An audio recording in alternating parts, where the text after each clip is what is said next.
بسم اللہ الرحمن الرحیم۔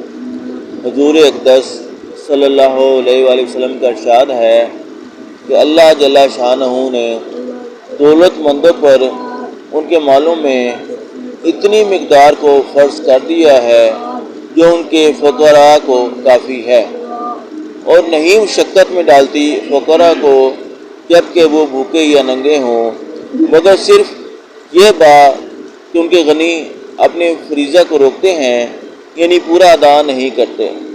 غور سے سن لو کہ حق تعالی شانہ ان دولت مندوں سے سخت محاسبہ فرمائیں گے اور فرض کی کوتاہی پر سخت عذاب دیں گے۔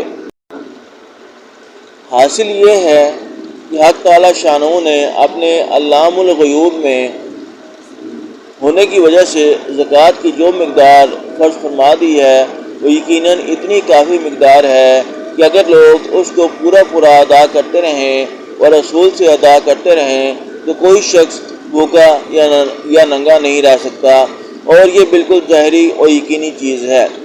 حضرت ابو ذر غفاری رضی اللہ عنہ کے حدیث میں یہ مقصود زیادہ واضح الفاظ میں ذکر کیا گیا۔ یہ طویل حدیث ہے جس کو فقیہ ابو اللیث سمرقندی رحمۃ اللہ علیہ نے تنبیہ الغافلین میں مفصل ذکر کیا ہے۔ اس میں من جملہ اور سوالات کے ایک یہ بھی ہے،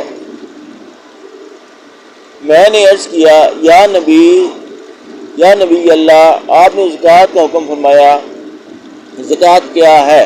حضور صلی اللہ علیہ وسلم نے ارشاد فرمایا، ابو ذر، جو شخص امانت دار نہیں اس کا ایمان نہیں، اور جو شخص زکوٰۃ ادا نہیں کرتا اس کی نماز قبول نہیں۔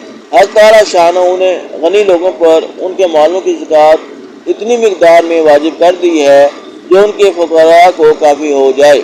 حق تعالی شانہ قیامت کے دن ان کے مال کی زکوٰۃ کا مطالبہ کرے گا اور اس پر ان کو زکوٰۃ فرمائے گا اور اس پر ان کو عذاب فرمائے گا۔ حق تعالی شانہ قیامت کے دن ان کے مال کی زکوٰۃ کا مطالبہ کرے گا اور اس پر ان کو عذاب فرمائے گا۔ یہ حدیث صاف طور سے اس پر دلالت کرتی ہے کہ حضور صلی اللہ علیہ وسلم کا یہ ارشاد زکوٰۃ ہی کے متعلق ہے۔